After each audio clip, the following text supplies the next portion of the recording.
সোভারেনিটি is supreme power of the state over citizens and subjects unrestricted by law. Sovereignty সার্বভৌমিকতা হলো রাষ্ট্রের চরম এবং চূড়ান্ত ক্ষমতা, রাষ্ট্রের চরম এবং চূড়ান্ত ক্ষমতা যা প্রজা এবং নাগরিকদের উপর প্রযুক্ত। মানুষ সীমাহীন ক্ষমতালোভী, জোর যার মুলুক তার, এরকম একটা ব্যাপার ছিল। কোথায়? বারবার ভাবো, প্রকৃতির রাজ্যে। মানুষ কিরকম ছিল? ক্লিয়ার? কেবল আত্মরক্ষা করতে চায় মানুষ। কিরকম চায়? কেবল আত্মরক্ষা করতে। তখন আদিম যুগে মানুষ কি থাকতো? আত্মরক্ষাটাই তো মেন ব্যাপার ছিল, বেঁচে থাকাটাই হচ্ছে মেন ওদের প্রধান উদ্দেশ্য। ক্লিয়ার? জীবন কেমন ছিল ওখানে? The life of man was solitary, poor, nasty, brutish and short. তাহলে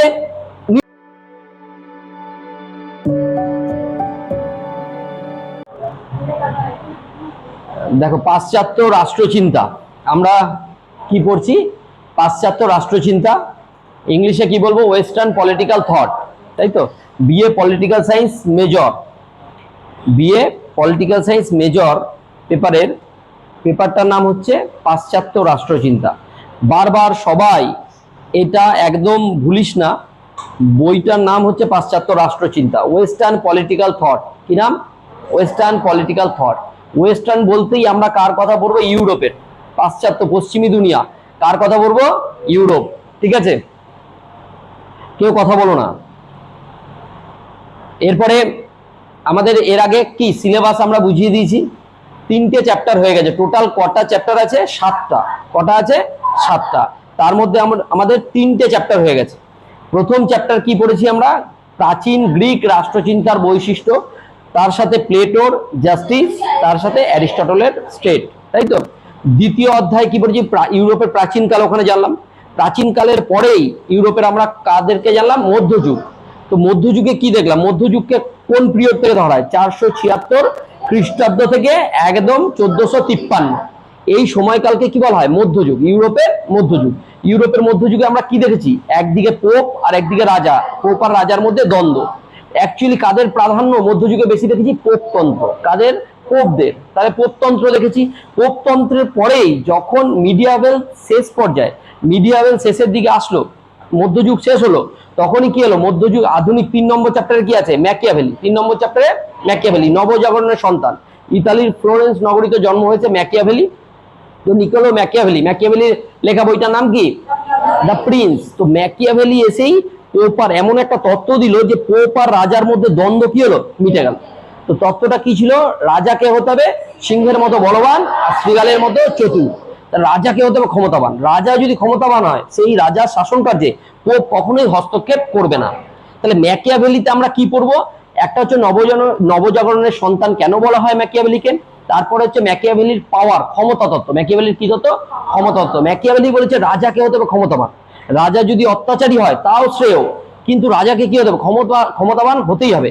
রাজা কিভাবে ক্ষমতা দখল করবে, ক্ষমতাটাকে কিভাবে সংরক্ষণ করবে এবং ক্ষমতাটাকে কিভাবে সম্প্রসারণ করবে, এই কথাটা ম্যাকিয়াভেলির তত্ত্বে আমরা কি তত্ত্বে বলবো? ক্ষমতা তত্ত্বে।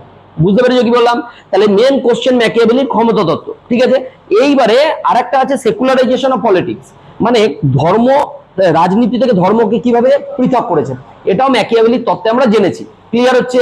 তাহলে দেখো, প্রাচীনকালে সেই 450 খ্রিস্টপূর্বাব্দ, প্রাচীনকালে কাদের কথা বলেছি? প্রাচীন গ্রিস। ইউরোপে সব থেকে উন্নত কি ছিল? প্রাচীন গ্রিস। তারপরে প্রাচীনকালে প্লেটো, অ্যারিস্টটল গ্রিসে ছিল, ওদের কথা জেনেছি। তারপরে গিয়ে আমরা মধ্যযুগ, দ্বিতীয় চ্যাপ্টারে কি? মধ্যযুগ।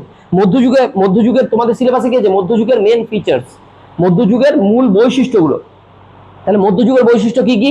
মধ্যযুগে হচ্ছে ক্ষমতা, ক্ষমতা নিয়ে দ্বন্দ্ব, কার কার মধ্যে? পোপ আর রাজার মধ্যে। স্কলাস্টিসিজম পড়েছি, তাই তো? অন্ধকারাচ্ছন্ন যুগ, এই তারপরে রাজার সাথে পোপের দ্বন্দ্ব, এইগুলো মধ্যযুগের কি বৈশিষ্ট্য পড়েছি। তারপরে হলো ম্যাকিয়াভেলি। ম্যাকিয়াভেলি এসেই রাজা পোপের মধ্যে দ্বন্দ্বকে কি করলো? মিটিয়ে দিল। তাহলে ম্যাকিয়াভেলি এসে কি আধুনিক যুগে আমরা আস্তে আস্তে কি করছি? প্রবেশ করছি। ম্যাকিয়াভেলি আসা মানে ইউরোপে কি করছে? আধুনিকতার একটা মডার্নাইজার। ম্যাকিয়াভেলি হচ্ছে নবজাগরণের সন্তান বলা হয়। ঠিক আছে, ইউরোপে শিল্পের বিকাশ হচ্ছে, সেই টাইমে ম্যাকিয়াভেলির কি হচ্ছে? জন্ম হচ্ছে, নতুন চিন্তার উন্মেষ ঘটছে। ক্লিয়ার হচ্ছে পুরো? তাহলে গিয়ে এই অবধি আমাদের আলোচনা হয়েছে। ঠিক আছে, বুঝতে পেরেছো? আচ্ছা, তাহলে গিয়ে আমাদের কটা অধ্যায় হয়ে গেছে? 3টে অধ্যায় ক্লিয়ার হয়ে গেছে। তার 3টে অধ্যায় ম্যাকিয়াভেলি হয়েছে। ম্যাকিয়াভেলি কি? ম্যাকিয়াভেলি এসছে নবযৌবনের সন্তান, তাই তো? ম্যাকিয়াভেলি এসে আধুনিক যুগে, ইউরোপীয় আধুনিক যুগে আস্তে আস্তে ঢুকছে। ম্যাকিয়াভেলি এসে কাকে প্রাধান্য দিল? বললো রাজা। তো এতদিন কি চলছিল? মধ্যযুগে এক পোপতন্ত্র। কিন্তু ম্যাকিয়াভেলি এসে কাকে প্রাধান্য দিল? রাজাকে। যে আসলো যে রাজাকে ক্ষমতাবান হতে হবে। তার মানে কি গোটা ইউরোপ আস্তে আস্তে কি হতে শুরু করলো? রাজতন্ত্র। রাজারা পোপদের প্রাধান্য দিল না, তাহলে ইউরোপ আস্তে আস্তে কি হয়ে গেল? রাজাদের। তাহলে গোটা ইউরোপ, ম্যাকিয়াভেলির লেখা বইটার নাম কি? 1513। তার মানে ওই টাইম পিরিয়ডে আস্তে আস্তে চারিদিকে ইউরোপ, গোটা ইউরোপ কি হয়ে গেল? রাজাদের প্রাধান্য, মোনার্কি সিস্টেম চালু হয়ে গেল। ক্লিয়ার হচ্ছে? অসুবিধা যে সেই টাইমে এইবারে আসলো কে? হবস। 4 নম্বর চ্যাপ্টার আজকের আলোচনা কি? 4 নম্বর চ্যাপ্টার। 4 নম্বর চ্যাপ্টারে আমরা 3 জন তাত্ত্বিককে পড়বো। কে কে? হবস, লক আর Rousseau. Thomas Hobbes, John Locke আর জ্যাক রুসো। 3 জন তাত্ত্বিককে আমরা একসাথে পড়বো। বুঝতে পেরেছো কি বললাম? কিন্তু আজকের আলোচনা হচ্ছে আমাদের শুধু টমাস হবসকে নিয়ে। ঠিক আছে? তাহলে হবস কি? হবস হচ্ছে, দেখো, হবস, লক আর রুসো 3 জনকেই বলা হয় সামাজিক চুক্তি মতবাদী তাত্ত্বিক। কি মতবাদী? সামাজিক চুক্তি মতবাদী তাত্ত্বিক। মানে এর 3 জন ব্যক্তি বলেছিল যে প্রকৃতির রাজ্যে যখন মানুষ ছিল, ঠিক আছে, তাহলে প্রকৃতির রাজ্যের কথা, স্টেট অফ নেচারের কথা 3 জনাই বলেছে। তো আদিম যুগে যখন মানুষ ছিল অ্যাকচুয়ালি, যেখানে কোনো সোসাইটি ছিল না, কোনো সমাজ ছিল না, একদম আদি লগ্ন, সেই টাইমে মানুষ যখন ছিল, কোনো রাষ্ট্র কিছু ছিল না। আজকের দিনে দাঁড়িয়ে এতগুলো রাষ্ট্র, তাহলে রাষ্ট্র কোথা থেকে হলো?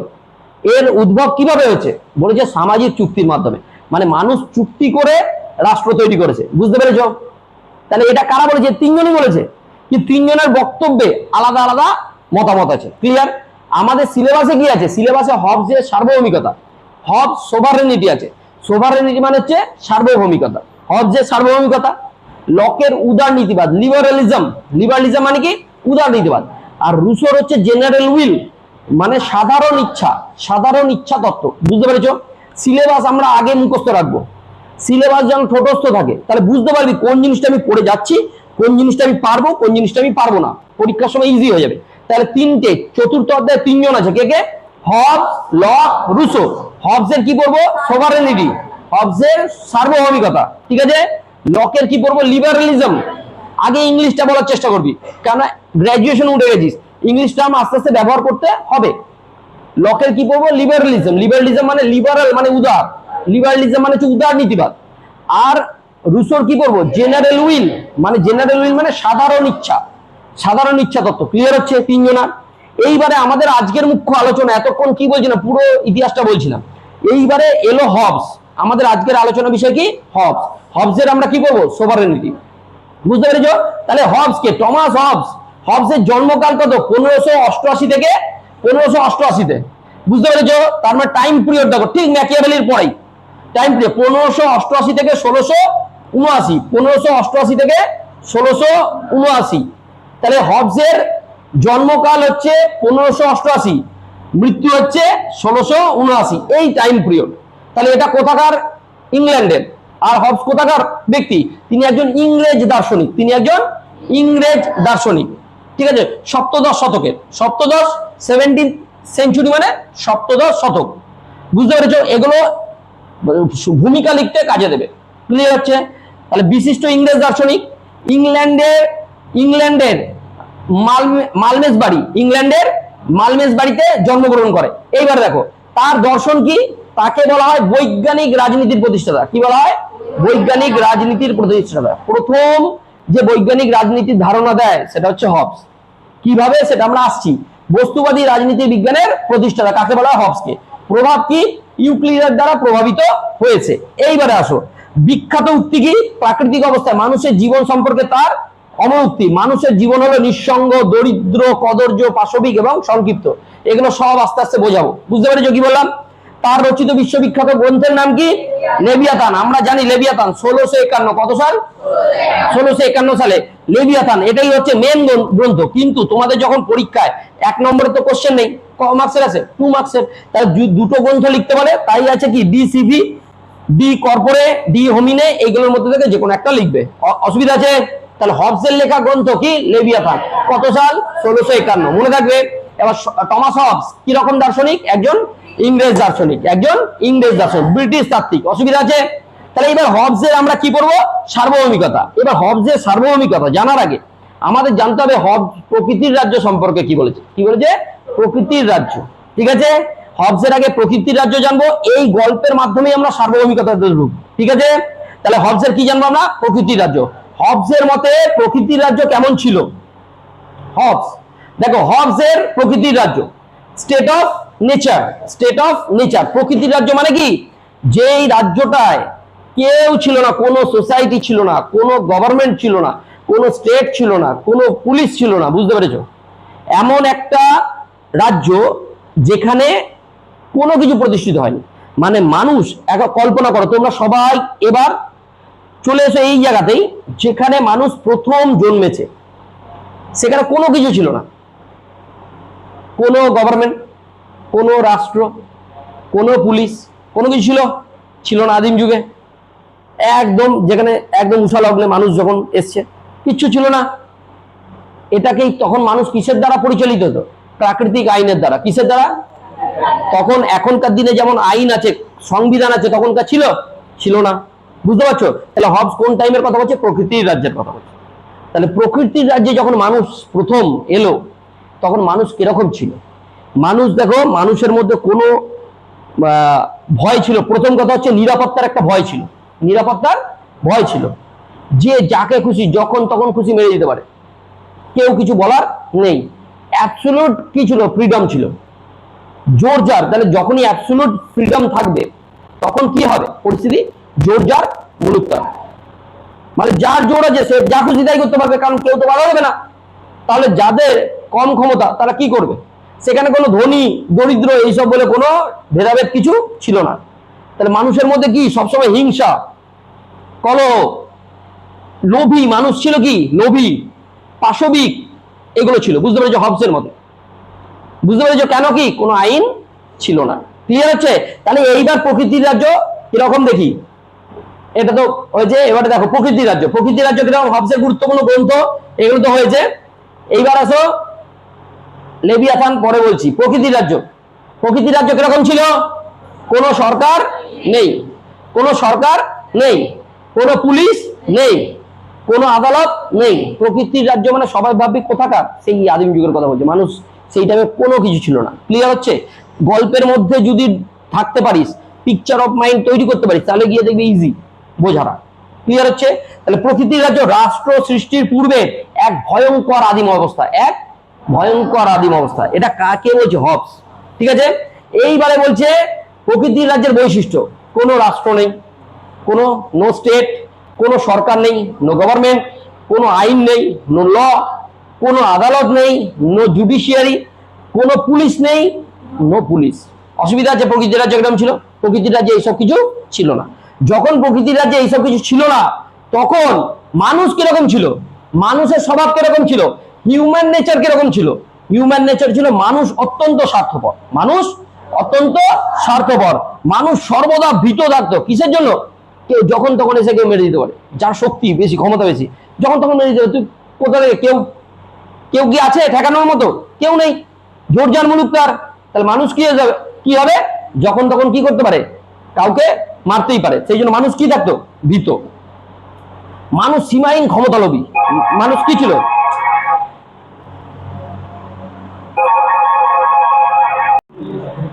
ঠিক আছে, শোনো, মানুষ কিরকম ছিল? অত্যন্ত স্বার্থপর। কিরকম ছিল? সর্বদা ভীত। মানুষ সীমাহীন ক্ষমতালোভী, জোর জার মুলুকতার, এরকম একটা ব্যাপার ছিল। কোথায়? বারবার ভাবো, প্রকৃতির রাজ্যে। মানুষ কিরকম ছিল? ক্লিয়ার? কেবল আত্মরক্ষা করতে চায়। মানুষ কিরকম চায়? কেবল আত্মরক্ষা করতে। তখন আদিম যুগে মানুষ কি থাকতো? আত্মরক্ষাটাই তো মেন ব্যাপার ছিল। বেঁচে থাকাটাই হচ্ছে মেন ওদের প্রধান উদ্দেশ্য। ক্লিয়ার হচ্ছে? তাহলে প্রকৃতির রাজ্যে দুটো পার্ট করলাম। একটা হচ্ছে প্রকৃতির রাজ্য কেমন ছিল? কোনো স্টেট ছিল না, কোনো গভর্নমেন্ট ছিল না, কোনো জুডিশিয়ারি সিস্টেম ছিল না, আদালত ছিল না, আইন ছিল না, এগুলো জানলাম। আবার প্রকৃতির রাজ্যে মানুষ কিরকম ছিল? মানুষ ছিল অত্যন্ত স্বার্থপর, সেলফিশ। তারপর মানুষ ছিল ভীত, ফিয়ারফুল। মানুষ সীমাহীন ক্ষমতালোভী, পাওয়ার সিকিং, আর কেবল আত্মরক্ষা করতে চায়, সেলফ প্রিজার্ভেশন। ঠিক আছে, অসুবিধা আছে? মানুষ কিরকম ছিল? ক্লিয়ার হচ্ছে? এইবারে আমরা জানবো প্রাকৃতিক কি সাম্য। প্রকৃতির রাজ্যে সবাই সমান। প্রকৃতির রাজ্যে কে ছিল? সবাই সমান।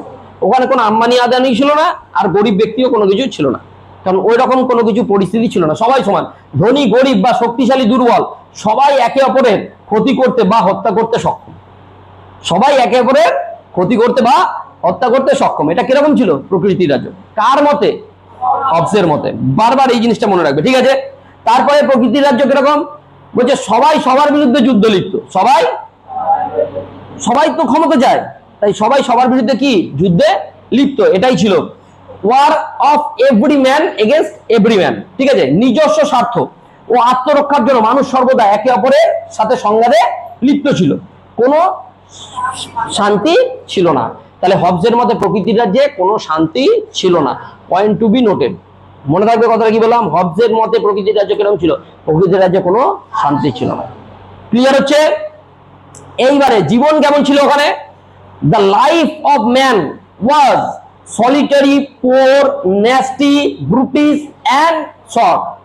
তাহলে নিঃসঙ্গ। সলিটারি মানে কি? নিঃসঙ্গ, কেউ কোনো সঙ্গী ছিল না। ন্যাস্টি মানে নোংরা জীবনযাপন ছিল। সংক্ষিপ্ত মানে শর্ট। ব্রুটিশ মানে পশুর মতো জীবনযাপন করতো মানুষ, যখন তখন মেরে দিত। মানুষ তো ওরকমই ছিল। তারপরে পুয়ার ছিল, দরিদ্র। ক্লিয়ার হচ্ছে? তাহলে এই কোটেশনটা মনে রাখতে হবে। লাইফ কিরকম ছিল? The life of man was solitary, poor, nasty, brutish and short. অসুবিধা আছে? এটাই ছিল প্রকৃতির রাজ্য। জীবন কিরকম ছিল? এরকম ছিল। এবার বলো, এই জীবনটা কি ভালো? এই জীবনটা কি ভালো? তাহলে প্রকৃতির রাজ্যে, হবসের মতে প্রকৃতির রাজ্যে জীবন কি ভালো ছিল? ভালো ছিল না। ভালো না থাকার জন্য তখন মানুষ দেখছে আত্মরক্ষার জন্য, বাঁচার জন্য, তখন মানুষ নিজেদের মধ্যে কি করলো? চুক্তি করলো। নিজেদের মধ্যে চুক্তি করলো। নিজেদের মধ্যে চুক্তি করে একজনকে, দেখো প্রথম মানুষের কি দরকার? শান্তি চাই, ঠিক আছে? আত্মরক্ষা করতেই হবে মানুষকে। আর কি করলো? পরস্পরের সাথে চুক্তি করে তা মেনে চলা। তাহলে এইবার মানুষ কি করলো? একটা চুক্তি করলো নিজেদের মধ্যে। নিজেদের মধ্যে কি করলো? চুক্তি করলো। কিসের জন্য? শান্তির জন্য। চুক্তি করে একজনকে সার্বভৌম ক্ষমতা দিল। চুক্তি করে একজনকে সার্বভৌম ক্ষমতা দিল। একটা হচ্ছে সার্বভৌম ক্ষমতা দিল একজনকে।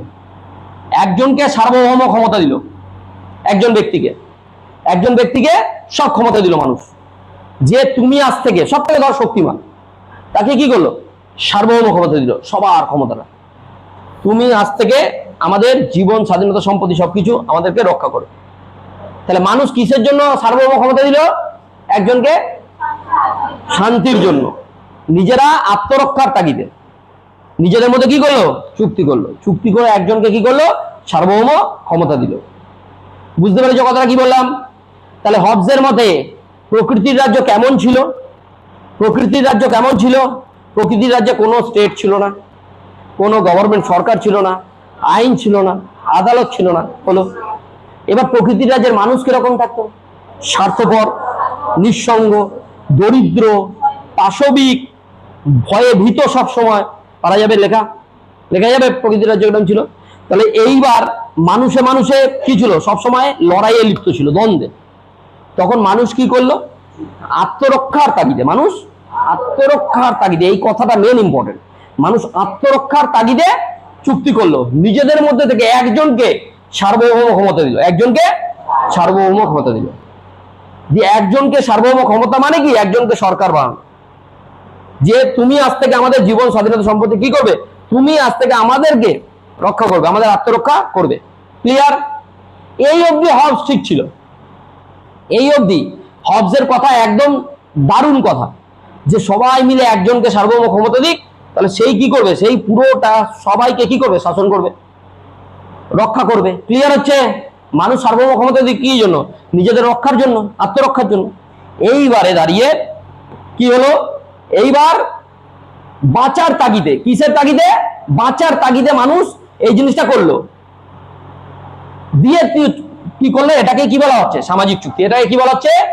সামাজিক চুক্তি। সামাজিক চুক্তি যখন হলো, জনগণ নিজের সব ক্ষমতা একজনকে সমর্পণ করলো, একজনকে সমর্পণ করলো। এইবার দেখো, তার আগে কি ছিল? অরাজকতা ছিল, ভয় ছিল। যখনই চুক্তি করলো, তখন মানুষের রাষ্ট্র আইন প্রতিষ্ঠা, শান্তি ও নিরাপত্তা প্রতিষ্ঠা হলো। এইবার হবস একটা কথা বলেছে, হবস বলেছে সার্বভৌম যাকে ক্ষমতাটা দেওয়া হলো, যাকে সার্বভৌম ক্ষমতা দিল চুক্তির মাধ্যমে, তার কাছ থেকে আর কি করতে পারবে না, কাটতে পারবে না। তাকে আর কোনোভাবেই, সেই ব্যক্তিকে কোনোভাবেই তার পদ থেকে কেউ সরাতে পারবে না। সেই হয়ে যাবে একদম সার্বভৌম, মানে চরম সার্বভৌম ক্ষমতা, চরম সার্বভৌম ক্ষমতা, একদম মোনার্কি, অ্যাবসোলিউট মোনার্কি চলে আসবে, চরম রাজতন্ত্র। বুঝতে পেরেছো কি বললাম? তাহলে হবসের ক্রিটিসিজমটা কোথায় হয়? এই জায়গাতে দাঁড়িয়ে, মানে হবস আর লক, হবস আর জন লক। হবস লিবারালিজমের প্রতিষ্ঠা করেছে হালকা, কিন্তু যে মানুষকে অনেক কিছু ক্ষমতা দিয়েছে, কিন্তু এসে রাষ্ট্রকে, স্টেটকে কি দিয়ে দিয়েছে? সব থেকে পাওয়ার বেশি দিয়ে দিয়েছে। যে সার্বভৌম ক্ষমতা, তাকে কি দিয়েছে? সর্বোচ্চ ক্ষমতা দিয়েছে। সে যা বলবে তাই শুনতে হবে। সার্বভৌমের আদেশই হলো আইন। বুঝতে পেরেছো কি বললাম? তাহলে হবসের সার্বভৌম ক্ষমতা কিভাবে তৈরি হলো? ক্লিয়ার হচ্ছে? কোথা থেকে এলো? প্রকৃতির রাজ্য থেকে। হবসের প্রকৃতির রাজ্য কেমন ছিল? কোনো স্টেট ছিল না, কোনো সরকার ছিল না, কোনো আইন ছিল না, কোনো আদালত ছিল না। মানুষ কেমন ছিল প্রকৃতির রাজ্যের? নিঃসঙ্গ, দরিদ্র, তারপরে যে পাশবিক, ঠিক আছে, লাইফ ছিল অত্যন্ত শর্ট। বুঝতে পেরেছো কি বললাম? তাহলে অসুবিধা হচ্ছে? এইভাবে লেখা যাবে তো হবসের প্রকৃতির রাজ্য। সেই জন্য মানুষ নিজেদের আত্মরক্ষার তাগিদে একজনকে সার্বভৌম ক্ষমতা দিল। এইবার তার কাছ থেকে আর কি করতে পারবে না? সার্বভৌম ক্ষমতা খাবে না। সেটাই হয়ে গেল চরম সার্বভৌম ক্ষমতা। কি ক্ষমতা? চরম সার্বভৌম ক্ষমতা, অ্যাবসলিউট মোনার্কি সিস্টেম চালু হয়ে গেল। তাহলে ম্যাকিয়াভেলি যেরকম ক্ষমতা দিয়েছিল, হবস তার কথাই বললো। তাহলে চরম রাজতন্ত্রের সমর্থক। ক্লিয়ার হচ্ছে? হবসের মত অসুবিধা আছে? তাহলে হবসের সার্বভৌম ক্ষমতা কেমন ভাবে এলো বুঝতে পারলাম? অসুবিধা নেই? তাহলে বুঝতে পারলে তোমরা? তাহলে যদি হবসের আসে প্রকৃতির রাজ্য কেমন, বোঝা যাবে? ক্লিয়ার হচ্ছে? এইটা হচ্ছে প্রেক্ষাপট। এরপরে আসবো আমরা হবসের সার্বভৌম ক্ষমতা কাকে দিল? একজনকে ক্ষমতা দিয়ে দিল। তাহলে এইবারে আমরা কি পড়বো? হবসের সার্বভৌমিকতা। হবসের কি তত্ত্ব পড়বো? সার্বভৌমিকতা তত্ত্ব। তাহলে একদম ক্লিয়ার হয়ে যাবে, জলের মতো পরিষ্কার হয়ে যাবে যে হবসের সার্বভৌমিকতা। দেখো, লেভিয়াথান, লেভিয়াথান বা চরম ক্ষমতা সম্পন্ন রাষ্ট্র হয়ে গেল। হবস কি বললো? লেভিয়াথান, হবসের মতে লেভিয়াথান মানে কি জানো? লেভিয়াথান মানে বিরাট বড় সামুদ্রিক জীব, সমুদ্রে ওর মতো জীব আর কেউ নেই, মানে বিরাট পাওয়ারফুল। ক্লিয়ার হচ্ছে? অসুবিধা আছে? লেভিয়াথান মানে, লেভিয়াথান গ্রন্থটা কত সালে লেখা? 1651। অসুবিধা আছে? পাওয়া যাবে তো? এইবারে চুক্তির ফলে সৃষ্ট শাসক বা রাজা হলেন চরম ক্ষমতার অধিকারী। অসুবিধা আছে বুঝতে? সবাই বোঝার চেষ্টা করো। বলছে অ্যাবসোলিউট সোভারেন। সোভারেন মানে কি? সোভারেন্টি মানে কি? সার্বভৌমিকতা। তাহলে অ্যাবসোলিউট সোভারেন, জনগণ শর্তহীন ভাবে তাদের সমস্ত অধিকার রাজাকে অর্পণ করে। জনগণ নিঃশর্ত ভাবে, মানে কোনো শর্ত না রেখে রাজাকে সব ক্ষমতা কি করলো? নিজেদের ক্ষমতা সব রাজাকে দিয়ে দিল। আজ থেকে রাজা যা বলবে তাই হবে। বুঝতে পেরেছো কি বললাম? রাজার আদেশই হলো আইন। এখানে রাজা বলতে আমরা এটা বলতে পারি সার্বভৌমের আদেশই হলো আইন। রাজাকে সার্বভৌম বলতে পারি। ক্লিয়ার হচ্ছে? অসুবিধা আছে? তারপরে রাজার বিরুদ্ধে জনগণের বিদ্রোহ করার কোনো অধিকার নেই। অসুবিধা আছে? রাজার বিরুদ্ধে কোনো জনগণ বিদ্রোহ করতে পারবে না। এটা কে বলেছে? হবস। অসুবিধা আছে? তাহলে হবসের এটাই হচ্ছে চরম সার্বভৌমিকতা। হবসের এটাই সার্বভৌমিকতা তত্ত্ব। অসুবিধা আছে? তারপরে এইবারে আসো হবসের তত্ত্বের সমালোচনা করা যাক। কিরকম দৃষ্টিভঙ্গি? এক পেশে দৃষ্টিভঙ্গি। মানুষের কেবল খারাপ ও স্বার্থপর দিকটি তুলে ধরেছেন, ভালো দিক তুলেই ধরেন। ঠিক আছে? কেন? তখন সাম্য বিরাজ করতো, সবাই সমান। ঠিক আছে? তারপরে স্বৈরাচারী শাসন। রাজাকে চরম ক্ষমতা দিয়ে তিনি স্বৈরতন্ত্রের জন্ম দিচ্ছেন। রাজা যদি চরম ক্ষমতা দিয়ে দেয়, তাহলে রাজা তো অত্যাচারী হলেই তো স্বৈরতন্ত্র হয়ে যাবে। জনগণের কথা তো ভাববেই না। বুঝতে পেরেছো কি বললাম? তবে বিদ্রোহের অধিকার নেই। রাজার বিরুদ্ধে রাজা যদি ভুল করে, তাহলে বিদ্রোহ করার তো অধিকার নেই জনগণের। তা রাজা তো চরম ক্ষমতা হয়ে গেল। বুঝতে পেরেছো কি বললাম? এগুলো সমালোচনা, ইতিহাস সম্মত নয়। ইতিহাসে এটা প্রকৃতির রাজ্যের বাস্তবে কোনো ঐতিহাসিক প্রমাণ নেই। ক্লিয়ার হচ্ছে? সমালোচনা করা যাবে প্রকৃতির রাজ্যের। তাহলে প্রকৃতির রাজ্য বুঝতে পারলাম হবসের। এইবার কি? এইবার লেভিয়াথান গ্রন্থটি কার লেখা? হবসের লেখা। হবসের মধ্যে প্রকৃতির রাজ্য কেমন ছিল? যুদ্ধময় বা অরাজকতা, কোনো রাজ্য ছিল না। হবস কেমন রাষ্ট্রের সমর্থন করতেন? চরম স্বৈরতান্ত্রিক, অ্যাবসলিউট মোনার্কি। হবসের তত্ত্বে জনগণের কি বিদ্রোহের অধিকার আছে? না। অসুবিধা আছে? প্রকৃতির রাজ্য, প্রকৃতির রাজ্য জেনে নিলাম। এইবারে কি তত্ত্ব জানবো? সার্বভৌমিকতা। মেন হবস থেকে যদি বড় 10 মার্কসের কোশ্চেন আসে, সেটা কি আসবে? হবসের সার্বভৌমিকতা তত্ত্ব। তোমাদের সিলেবাস আছে হবস সোভারেন্টি, হবস সোভারেন্টি। পারা যাবে? অসুবিধা আছে? তাহলে এইবার আমরা আসি হবসের সার্বভৌমিকতা। এইবারে আমরা কি করবো 10 নম্বরের জন্য হবসের কি তত্ত্ব পড়বো? সার্বভৌমিকতা। সার্বভৌমিকতা তত্ত্ব পড়ার আগে আগে জেনে নাও সার্বভৌমিকতা কাকে বলে, সোভারেনিটি কাকে বলে।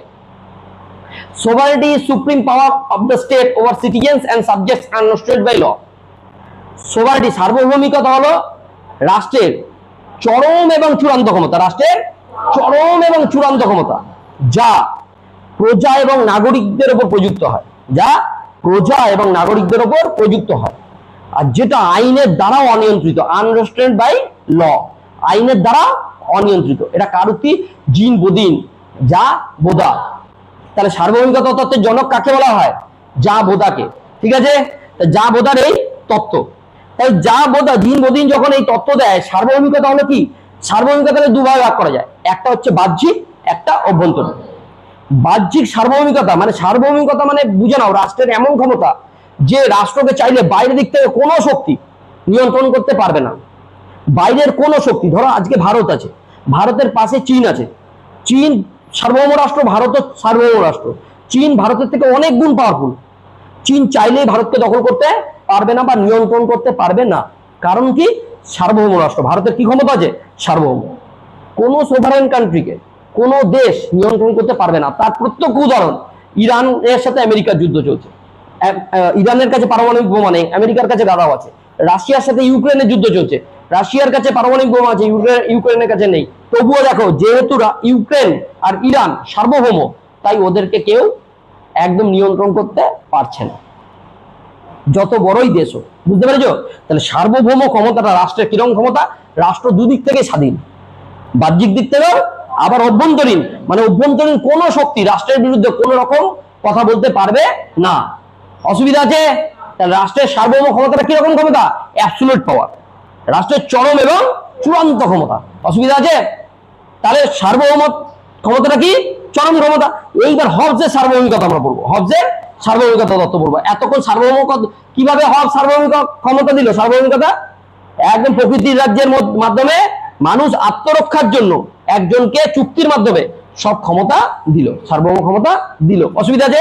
এবার দেখি ভূমিকা। প্রথমেই হবসের সার্বভৌমিকতা তত্ত্ব 10 মার্কসের জন্য। যদি দিকটা কি, টমাস হবস কত থেকে জন্ম? 1588 থেকে 1679, হলেন পাশ্চাত্য রাষ্ট্রচিন্তার ইতিহাসের এক অন্যতম শ্রেষ্ঠ ইংরেজ দার্শনিক। অসুবিধা আছে? তিনি এক চরম, অবাধ, অসীম, অবিভাজ্য, অহস্তান্তরযোগ্য, এইগুলো সার্বভৌমিকতা তত্ত্বের বৈশিষ্ট্য। সার্বভৌমিকতা কি? চরম ক্ষমতা, অবাধ, অসীম, অবিভাজ্য, অহস্তান্তরযোগ্য, এই ক্ষমতা সার্বভৌমিকতা তত্ত্ব। অসুবিধা আছে? সার্বভৌমিকতা তত্ত্বের প্রথম ও প্রধান প্রবক্তা, তার বিখ্যাত গ্রন্থটির নাম কি? তাহলে এইগুলো সূচনাতে লেখা যেতে পারে, অসুবিধা নেই। এইবারে আসো প্রকৃতির রাজ্যের বর্ণনা। সার্বভৌমিকতা তত্ত্ব শুরু করার আগে আমরা কি দেবো? প্রকৃতির রাজ্যের বর্ণনা। এর আগে আমরা দিয়ে এলাম। তাহলে প্রকৃতির রাজ্যের বর্ণনা ও চুক্তি কিভাবে হলো? হবসের মতে প্রকৃতির রাজ্যের মানুষের অবস্থা ছিল চরম নিরাপত্তাহীন। প্রকৃতির রাজ্যে মানুষের অবস্থা কিরকম ছিল? চরম নিরাপত্তাহীন। গল্পটা বুঝে যাও, একদম সবারই ক্লিয়ার হয়ে যাবে। তার ভাষায় মানুষের জীবন কিরকম ছিল? Poor, brutish, nasty, solitary and short. অসুবিধা আছে? মিনিং বলা হয়ে গেছে। এই নৈরাজ্য থেকে, এরকম যদি রাষ্ট্র থাকে তাহলে সেটাকে কি বলা হয়? নৈরাজ্য। রাজ্যই নেই, কোনো অরাজকতা চলছে। অসুবিধা আছে? এই নৈরাজ্য থেকে মুক্তির জন্য মানুষ কি করলো? নিজেদের মধ্যে চুক্তির মাধ্যমে সমস্ত ক্ষমতা এক ব্যক্তি বা ব্যক্তি সংসদের হাতে অর্পণ করলো, যার নাম সার্বভৌম। লেখা যাবে প্রথম পয়েন্ট। অসুবিধা আছে? একদম মুখস্থ হয়ে যাবে এখানে। এইবারে তাহলে প্রথম পয়েন্টের নাম সবাই মনে রাখবে। প্রথম পয়েন্ট কি? প্রকৃতির রাজ্যের বর্ণনা ও চুক্তি। আমরা জেনে গেছি প্রকৃতির রাজ্যের বর্ণনা প্রথম পয়েন্ট, প্রকৃতির রাজ্যের বর্ণনা ও চুক্তি লিখতে পারবো। তারপরে গিয়ে এসো শান্তি ও নিরাপত্তা রক্ষায় সার্বভৌম। তাহলে সার্বভৌম ক্ষমতা কেন দিলাম আমরা? শান্তি ও নিরাপত্তা রক্ষার জন্য। তাহলে 2 নম্বর পয়েন্ট, শান্তি ও নিরাপত্তা রক্ষায় কে? সার্বভৌম। সার্বভৌমিকতার প্রধান উদ্দেশ্য কি? রাষ্ট্রের অভ্যন্তরে শান্তি ও নিরাপত্তা রক্ষা করা। অসুবিধা আছে? সাধারণ লোককে শাস্তি দেওয়ার, এটা হবে শাস্তি। সাধারণ লোককে শাস্তি দেওয়া চূড়ান্ত ক্ষমতা। চূড়ান্ত ক্ষমতা কার হাতে ন্যস্ত? শাস্তি দেওয়ার চূড়ান্ত ক্ষমতা সার্বভৌমের হাতে ন্যস্ত। দেশের অভ্যন্তরে ও বাইরে প্রতিরক্ষার ব্যাপারে, দেশের অভ্যন্তরে ও বাইরের প্রতিরক্ষা মানে কি? আমাদের সার্কেল, যেগুলো আর্মি যেরকম ভাবে, বিএসএফ যেরকম ভাবে আমাদের রক্ষা করে। দেশের অভ্যন্তরে ও বাইরে প্রতিরক্ষার ব্যাপারে সার্বভৌমই চূড়ান্ত ক্ষমতার অধিকারী। বোঝা যাচ্ছে? তাহলে নিরাপত্তা, শান্তি ও নিরাপত্তা কিভাবে রক্ষা করবে? সার্বভৌমের প্রধান উদ্দেশ্য কি? রাষ্ট্রের অভ্যন্তরে শান্তি ও নিরাপত্তা রক্ষা করা। সেই জন্য সে কি করবে? যে কোনো লোককে কি করতে পারে? শাস্তি দিতে পারে। সেটা কে ঠিক করবে? সার্বভৌম। আবার দেশের অভ্যন্তরে বাইরের প্রতিরক্ষার ব্যাপারে কে চূড়ান্ত সিদ্ধান্ত নেবে? সার্বভৌম। অসুবিধা আছে? দুটো পয়েন্ট। প্রথম পয়েন্ট কি? প্রকৃতির রাজ্য ও চুক্তি, পেরে যাবো। 2 নম্বর পয়েন্ট কি? শান্তি ও নিরাপত্তা রক্ষা, সার্বভৌম। অসুবিধা আছে? দুটো। এইবারে এসো, এবার 3 নম্বর পয়েন্ট, পৌর ধর্মীয় ও সম্পত্তি রক্ষায় সার্বভৌম। পৌর ধর্মীয় ও সম্পত্তি রক্ষায়, পৌর নিরাপত্তার জন্য আইন তৈরি অধিকারীকে? সার্বভৌম। এবার পয়েন্ট মনে রাখলে যাবে, সব পেরে যাবে। তারপর পৌরর পরে কি? ধর্ম ও সম্পত্তিকে রক্ষা করার যাবতীয় সিদ্ধান্ত নেবার অধিকারীকে? সার্বভৌম। শব্দের মধ্যে সার্বভৌমের পূর্বে ব্যক্তিগত সম্পত্তি ও ধর্মীয় ক্ষেত্রে হস্তক্ষেপ করার কারো অধিকার ছিল না। তাহলে এইগুলো পারা যাবে তো? নর্মাল তো? তাহলে 3টে পয়েন্ট কি কি? প্রথম পয়েন্ট প্রকৃতির রাজ্য ও চুক্তি, তারপরে 2 শান্তি ও নিরাপত্তা রক্ষায় সার্বভৌম, 3 পৌর ধর্মীয় ও সম্পত্তি রক্ষায় সার্বভৌম। অসুবিধা আছে? আবার বলো। প্রথম 1 প্রকৃতির রাজ্যে বর্ণনা ও চুক্তি, 2 শান্তি ও নিরাপত্তা রক্ষায় সার্বভৌম, 3 পৌর ধর্মীয় সম্পত্তি রক্ষায় সার্বভৌম। 3টে হয়ে গেল। 4, এইবার 4 নম্বর, বিদেশি রাষ্ট্রের সঙ্গে যুদ্ধ ও শান্তি স্থাপন, সেটা কে ঠিক করবে? সার্বভৌম। কি মনে হচ্ছে? এবার মনে হচ্ছে না খুব ইজি হয়ে গেল ব্যাপারটা? সেই শুধু পয়েন্ট মনে রাখলেই তো লেখা যাবে। এবার দেখো, বিদেশি রাষ্ট্রের সঙ্গে যুদ্ধ ঘোষণা করা এবং শান্তি চুক্তি করার একমাত্র ক্ষমতার অধিকারী কে? সার্বভৌম। বিদেশি রাষ্ট্রের বিরুদ্ধে সামরিক বাহিনী পাঠানোর সিদ্ধান্ত কে নেন? তিনি নেন। কাউন্সিলর, মন্ত্রী ও অফিসারদের নিয়োগ করার অধিকারী কে? সার্বভৌম। লেখাগুলো কি হবে? ইজি হবে তো? তাহলে 4টে কি হবে? বিদেশি রাষ্ট্রের সঙ্গে যুদ্ধ ও শান্তি স্থাপন। 4 নম্বর বলো। 1 প্রকৃতির রাজ্যে বর্ণনা ও চুক্তি, 2 শান্তি ও নিরাপত্তা রক্ষায় সার্বভৌম, 3 ধর্মীয় বলো, আরেকবার বলো, পৌর ধর্মীয় ও সম্পত্তি রক্ষায় সার্বভৌম, 3 হলো। আবার বলো, পৌর ধর্মীয় ও সম্পত্তি রক্ষায় সার্বভৌম, 3 হয়ে গেল। 4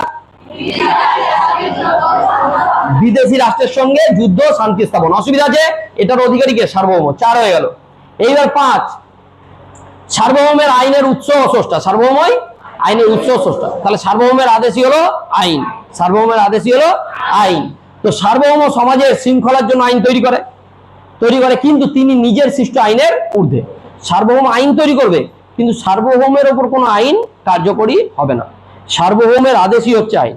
সার্বভৌম মনে করলো সার্বভৌম কিন্তু আইনের ঊর্ধ্বে। আমাদের এখানে কেউ আইনের ঊর্ধ্বে আছে? নরেন্দ্র মোদী আইনের ঊর্ধ্বে না, কিন্তু বা আমাদের এখানে শুভেন্দু অধিকারী আইনের ঊর্ধ্বে না, সবাই আইনের মধ্যেই আছে। কিন্তু এইখানে কিন্তু সার্বভৌম কি? আইনের ঊর্ধ্বে। সার্বভৌমের আদেশই হলো আইন। অসুবিধা আছে? তারপরে ঈশ্বর বা প্রাকৃতিক আইন কোনোভাবেই সার্বভৌমকে নিয়ন্ত্রণ করতে পারে না। তিনি কারো নিকট দায়বদ্ধ নন, না ঈশ্বরের নিকট, না জনগণের নিকট, কারোর নিকট দায়বদ্ধ নন। কে? সার্বভৌম। সার্বভৌম কিভাবে এলো বুঝতে পেরেছো তো? সার্বভৌম ক্ষমতাটা প্রকৃতির রাজ্যের মাধ্যমে, কিভাবে? গল্পের মাধ্যমে আমরা এলাম। অসুবিধা আছে? তাহলে কটা পয়েন্ট হয়ে গেল? 5টা। সার্বভৌমের আইনের উৎস ও স্রষ্টা। এবার 5টা বলো। 1 প্রকৃতির রাজ্যে বর্ণনা ও চুক্তি, 2 শান্তি ও নিরাপত্তা রক্ষা সার্বভৌম, 3 পৌর ধর্মীয় ও সম্পত্তি রক্ষায় সার্বভৌম, 4 বিদেশি রাষ্ট্রের সঙ্গে কি যুদ্ধ ও শান্তি স্থাপন কে করবে? সার্বভৌম। 5 সার্বভৌম হচ্ছে আইনের উৎস ও স্রষ্টা। অসুবিধা আছে? 5 হয়ে গেল। এবারে 6 মিশ্র বা বিকৃত সরকারের অস্তিত্ব নেই। মিশ্র সরকার মানে ভাগ করা এরকম কোনো সরকারের অস্তিত্ব নেই। সার্বভৌম একাই সরকার, সার্বভৌম একাই সরকার। সার্বভৌম ক্ষমতা সম্পূর্ণ অবিভাজ্য, সার্বভৌম ক্ষমতা অবিভাজ্য, একে ভাগ করা যাবে না। হবসের মতে মিশ্র বা সীমাবদ্ধ সরকার বলে কোনো কিছু থাকতে পারে না। সরকার ক্ষমতাটা ভাগ করে দেওয়া আছে, এরকম কোনো কিছু থাকতে পারে না।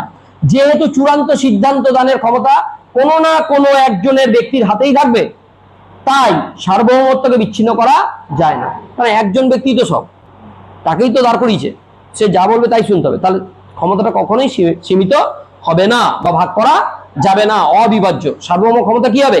অবিভাজ্য। তাহলে মিশ্র বা বিকৃত সরকারের অস্তিত্ব নেই। সার্বভৌম কি? মিশ্র বা বিকৃত সরকারের অস্তিত্ব নেই। কটা হয়ে গেল? ছটা। ছটা বলো। এক, প্রতিটি রাজ্য ও চুক্তি। দুই, শান্তি ও নিরাপত্তা রক্ষায় সার্বভৌম। তিন, পৌর, ধর্মীয় আর সম্পত্তি রক্ষায় সার্বভৌম। চার, বিদেশি শক্তির সাথে কি? যুদ্ধ ও শান্তি স্থাপন। পাঁচ, না বলো, মনে কর কে এতজন আছিস, মনে কর। হ্যাঁ, সার্বভৌম আইনের উৎস ও স্রষ্টা। পাঁচ। ছয়, মিশ্র বা বিকৃত সরকারের অস্তিত্ব নেই। এই যে তোরা লাস্টে এইটা যখন দেখি না, এটা দেখে দেখে বলছিস, এই জন্য পরে আর মনে থাকছে না। এটা কি হচ্ছে? এটা মিশ্র বা বিকৃত সরকারের অস্তিত্ব নেই। মিশ্র বা বিকৃত সরকার মানে কি? মিশ্র সরকার মানে সরকারের ক্ষমতা কখনোই ভাগ করা যাবে না, অবিভাজ্য। সার্বভৌম ক্ষমতা কি হলো? অবিভাজ্য। তাহলে সেই বলছে মিশ্র সরকারের অস্তিত্ব নেই। মিশ্র সরকারের অস্তিত্ব নেই। ছটা বলতে হবে তো? মিশ্র সরকারের অস্তিত্ব নেই। বিকৃত, মিশ্র বা বিকৃত সরকারের অস্তিত্ব নেই। এইবার হচ্ছে 7 নম্বর, সার্বভৌমের বিরুদ্ধে প্রতিরোধ ন্যায়সঙ্গত নয়। মেন পয়েন্ট, সার্বভৌমের বিরুদ্ধে কেউ প্রতিরোধ করতে পারবে না। না আপনি এটা ভুল করছেন, এটা বলা যাবে না, তাহলেই মৃত্যুদণ্ড। বুঝতে পেরেছো কথাটা কি বললাম? যেমন আমাদের টিএমসি পার্টিতে ছিল এরকম একটা লিডার ছিল না, ওদের বিরুদ্ধে ভুল করুক আর ঠিক করুক কিছু বলতে পারবে না, এরকম ব্যাপার ছিল। যাই হোক, তো এরকম তো হবস জোর দিয়েই বলেছেন যে, হবস জোর দিয়ে বলেছেন যে সার্বভৌমের বিরুদ্ধে কোনো প্রতিরোধ কখনোই ন্যায়সঙ্গত হতে পারে না। সার্বভৌমের বিরুদ্ধে কোনো রকম ন্যায়সঙ্গত প্রতিরোধ হতে পারে না, কারণ সার্বভৌম ক্ষমতা কখনো ভুল করতেই পারে না। এটা কার কথা? হবসের কথা। নিরাপত্তা প্রদানই হলো জনগণের আনুগত্যের একমাত্র কারণ। জনগণ আনুগত্য কেন দেখাবে সার্বভৌমকে? তার নিরাপত্তা দিচ্ছে, ওর থেকে বড় কিছু নেই। তাই সার্বভৌমের যা ইচ্ছা তাই করতে পারে। বুঝতে পেরেছো কি বললাম? এইখানেই সমালোচনা হয়েছে। বুঝতে পেরেছো? কেবলমাত্র যখন সার্বভৌম জনগণের জীবন রক্ষা করতে ব্যর্থ হয়, জীবন রক্ষা করতে যখন ব্যর্থ হবে, তখনই প্রজা তার আনুগত্য প্রত্যাহার করতে পারে। অসুবিধা আছে? তাহলে 7 নম্বর কি? সার্বভৌমের বিরুদ্ধে প্রতিরোধ ন্যায়সঙ্গত নয়, মানে সার্বভৌম বিরুদ্ধে কোন রকম প্রতিরোধ করা যাবে না। তাহলে 7টা হয়েছে। অসুবিধা আছে? 7টা পয়েন্ট বলা যাবে। তাহলে 1 নম্বর, প্রকৃতির রাজ্যের বর্ণনা চুক্তি। 2, শান্তি ও নিরাপত্তা রক্ষায় সার্বভৌম। 3, পৌর, ধর্মীয় আর সম্পত্তি রক্ষায় সার্বভৌম। 4, বিদেশি শক্তির, বিদেশি রাষ্ট্রের সাথে কি যুদ্ধ শান্তি প্রতিষ্ঠা, সার্বভৌম। 5,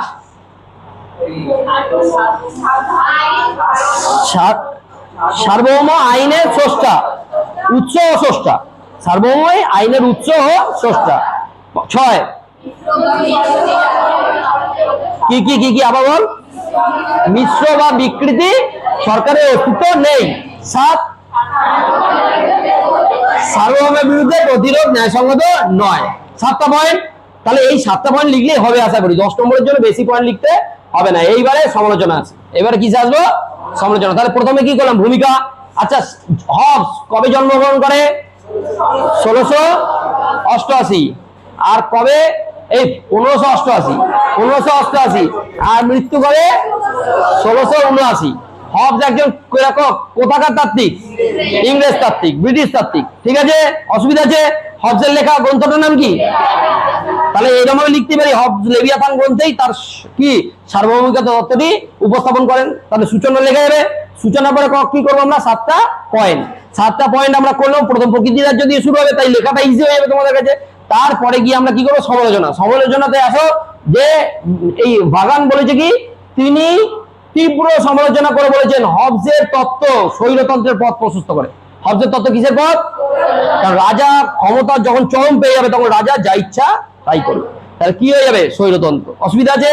তারপরে এবং প্রজাদের শাসকের কৃতদাসে পরিণত করে। প্রজাদের কি করে? শাসকের কৃতদাস। প্রজারা তো কৃতদাস হয়ে যায়, যা ইচ্ছা তাই শুনতে হবে, যা বলবে তাই শুনতে হবে সার্বভৌম। রুশো কি বলে? রুশোর মতে এই তত্ত্ব স্ববিরোধী, নিজে নিজে বিরোধী। কিরকম? জীবন ও স্বাধীনতার মতো প্রাকৃতিক অধিকার কখনোই সুবিধার্থে বর্জন করা যায় না। তারপরে একপক্ষীয় চুক্তি।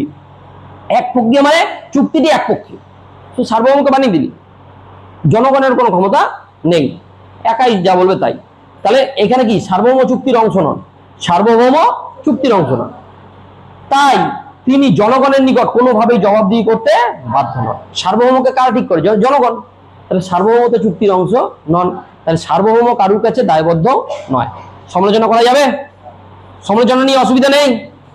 তারপরে গিয়ে আমরা কি করবো? উপসংহার। কিন্তু তখনকার দিনে এর গুরুত্ব ছিল, কারণ প্রথম লিবারালিজম, উদারনীতিবাদ বা জনগণ সবাই মিলে একজনকে নিয়োগ করবেন নিরাপত্তা রক্ষার জন্য, এইসব জিনিসগুলো বলেছে। জনগণের অধিকার, ক্ষমতা, এই সব কথা, সাম্য, মৈত্রী, স্বাধীনতা, ইকুয়ালিটি, এই ফ্রিডম, এইসবের কথা কে বলেছে? হবস বলেছে প্রথম। বুঝতে পেরেছো? সেই জন্য রাজনৈতিক সার্বভৌমিকতার জনক কাকে বলা হয়? এই হবসকে বলা হয়। ঠিক আছে, ধারণা দিয়েছিল।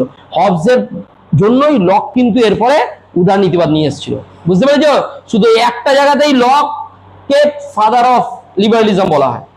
কোন জায়গাটায়? যে অ্যাবসলিউট ক্ষমতা দেয়নি, জনগণ চাইলে আবার সরাতে পারবে। ঠিক আছে, অসুবিধা আছে? জনগণ চাইলে সরকারকে কি করতে পারবে? সরাতে পারবে। জনগণের ক্ষমতাকে প্রাধান্য দিয়েছিল, সেই জন্য লককে কি বলা হয়? উদারনীতিবাদের জন্য। তাহলে উপসংহার ও গুরুত্ব, সমালোচনা থাকলেও রাষ্ট্রচিন্তার ইতিহাসে এই তত্ত্বের গুরুত্ব অস্বীকার করা যায় না। এই লাইনটা যারা শুধুমাত্র ভাবছে যে পাস করব, এই লাইনটা ভালো করে উপসংহারে মুখস্থ করে নেবে। যে কোনো প্রশ্নের উপসংহারে এই লাইনটা জুড়ে দেবে, কেন উপসংহার লিখছো মানে, আর যাদের লিখছো তারা বিশিষ্ট ব্যক্তি। যেসব থিঙ্কার গুলোকে আমরা পড়ছি, সেই থিঙ্কার গুলো বিশিষ্ট, তাদের উক্তির মূল্য আছে বলেই আমরা তাদেরকে পড়ছি। যদি উক্তির মূল্য না থাকতো তাদেরকে আমরা পড়তাম না। তাহলে উপসংহারে সবসময় তাদের কি কথা লিখতে হবে? তাদের গুরুত্বটা লিখতে হবে, তাই তো? তার মানে এই কথাটা তো লেখা যায়। নোটস কিভাবে লিখতে হয় ভালো করে বুঝে নাও। যে সমালোচনা থাকলেও, সমালোচনা যখন করেছো এটা লিখতে হবে, সমালোচনা থাকলেও রাষ্ট্রচিন্তার ইতিহাসে এই তত্ত্বের গুরুত্ব অস্বীকার করা যায় না। অধ্যাপক স্যাবাইন যথার্থই বলেছেন, হবসের সার্বভৌমিকতা তত্ত্বের সূচনাকালে সময় থেকেই এক বিপ্লবাত্মক তত্ত্ব হিসাবে পরিগণিত হয়েছে এবং তা মূল্যবান দলিল হিসেবে স্বীকৃতি লাভ করেছে। এই তত্ত্ব, হবসের তত্ত্বের উপর ভিত্তি করেই পরবর্তীতে জন অস্টিন তার বৈধ সার্বভৌমের ভিত্তি রচনা করেছিলেন। অস্টিনকে বলা হয়, এর পরবর্তীকালে আমরা পড়বো যে অস্টিনের একত্ববাদী তত্ত্ব। ঠিক আছে, তাহলে এই হচ্ছে আমাদের কি হবসের সার্বভৌমিকতা। অসুবিধা আছে কারুর? তাহলে হবস কি আমরা কি জানবো? 4 নম্বর অধ্যায়ে প্রথম কি আছে? হবসের সোভারেনিটি। কি আছে? হবসের সোভারেনিটি। তোমরা হবসের সার্বভৌমিকতা, কিভাবে সার্বভৌমিকতা তত্ত্ব এলো? প্রথমে কিসের বর্ণনা দিয়েছে? প্রকৃতির রাজ্য। তো প্রকৃতির রাজ্য যখন আমরা পড়লাম, প্রকৃতির রাজ্যের পরেই হবস কি করলো? সার্বভৌম ক্ষমতাকে নিয়ে এলো, যাকে কি করা যাবে না, যাকে কোনোভাবেই সরানো যাবে না। সার্বভৌম ক্ষমতাকে একবার নিয়োগ করে দিলে, কিসের মাধ্যমে মানুষ সার্বভৌম ক্ষমতাকে নিয়োগ করলো? চুক্তির মাধ্যমে। মানুষ নিজের কিসের জন্য? আত্মরক্ষার জন্য। কিসের জন্য? আত্মরক্ষার জন্য। আত্মরক্ষার জন্য মানুষ যেহেতু সার্বভৌম ক্ষমতাকে নিয়ে এলো, তাই সার্বভৌমের বিরুদ্ধে কোন রকম কথা বলতে পারবে না, বা সার্বভৌমকে ক্ষমতাচ্যুত করার অধিকার জনগণের থাকলো না। অসুবিধা আছে? পারা যাবে? ইজি মনে হচ্ছে? লেখা যাবে? 7টা পয়েন্টের মধ্যে 6টা পয়েন্ট লেখা যাবে। তাহলে এইখানে ম্যাক্সিমাম নাম্বার পাবে এইরকম ভাবে যদি তোমরা লেখো। তাহলে হবসের সার্বভৌমিকতা নিয়ে, হবসের প্রকৃতির রাজ্য নিয়ে অসুবিধা আছে। কিন্তু এর সাথে সাথে এই যে হবস পড়লাম, হবসের পরে কি এসেছিল? জন লক নিয়ে এলো উদারনীতিবাদ। এই একটা তত্ত্বে খালি একটু চেঞ্জ হবে, কি? জন লকের মতে প্রকৃতির রাজ্য কিন্তু এরকম নিঃসঙ্গ এরকম ছিল না। প্রকৃতির রাজ্যে শান্তি বিরাজ করত, মানুষের মধ্যে ভেদাভেদ ছিল না, সাম্য বিরাজ করত, শান্তি এরকম থাকতো। কিন্তু হঠাৎ করে মানুষের মধ্যে যখন ব্যক্তিগত সম্পত্তি, তখনই মানুষের মধ্যে কি শুরু হয়ে গেল? দ্বন্দ্ব, বিরোধ, ক্ষমতা নিয়ে লড়াই, কার কাছে বেশি ক্ষমতা থাকবে এই নিয়ে দ্বন্দ্ব। তখনই মানুষ নিজেদের মধ্যে কি করলো? চুক্তি করলো। আর কটা চুক্তি করলো? দুটো। একটা হচ্ছে নিজেদের মধ্যে চুক্তি করে একজনকে সার্বভৌম ক্ষমতা দিল, আর একটা যাকে সার্বভৌম ক্ষমতা দিল তার সাথে সরকারি চুক্তি, যে তুমি যদি আমাদের জীবন সম্পত্তি স্বাধীনতা রক্ষা করতে না পারো তাহলে তোমাকে সরিয়ে অন্য কাউকে বসাবো। এইখানে উদারনীতিবাদ হয়ে গেল, এখানে ব্যক্তির স্বাধীনতা বেশি হয়ে গেল, রাষ্ট্রের ক্ষমতা সীমিত হয়ে গেল। ঠিক আছে, স্টেটের ক্ষমতা কি করে দিল? সীমিত করে দিল। কে করলো? John Locke. জন লক এসে গোটা ওয়ার্ল্ডে রেভলিউশন নিয়ে চলে এলো, উদারনীতিবাদ নিয়ে চলে এলো, উদারনৈতিক গণতন্ত্র। মানে গণতন্ত্র, ডেমোক্রেসি, মানুষ বুঝতে পারলো কি জিনিস, গণতন্ত্র কি জিনিস। আজকের দিনে দাঁড়িয়ে আমরা গণতন্ত্র ভোগ করছি, সেইটা কিন্তু সেই জন লকের কিন্তু ওই তত্ত্ব। ঠিক আছে, জন লকের লেখা বইটার নাম কি? Two treatises of government, 1690। তাহলে এই সময়, তার আগে 1688-তে কি হয়ে গেল? গৌরবময় বিপ্লব, প্রথম গণতন্ত্র, ডেমোক্রেসি চালু হয়ে গেল। অসুবিধা আছে? এইভাবে তো রাষ্ট্রবিজ্ঞান পড়ার মধ্যে একটা ব্যাপার রয়েছে, রাষ্ট্রবিজ্ঞান জানতে জানতে আমরা এরকম ভাবে ওয়েস্টার্ন জায়গাটা জানতে জানতে দেখবে গণতন্ত্র, রাজতন্ত্র, পোপতন্ত্র, এগুলো কি সব আস্তে আস্তে আমাদের কি ক্লিয়ার হয়ে যাবে। তাই তোমাদের ভবিষ্যতে যখন হায়ার স্টাডিজে যাবে কোনো কিছু লিখতে বা ব্যাখ্যা দিতে অসুবিধা হবে না এইভাবে। ঠিক আছে, তাহলে এইভাবে আমাদের চলবে ক্লাস, এই অবধি থাক।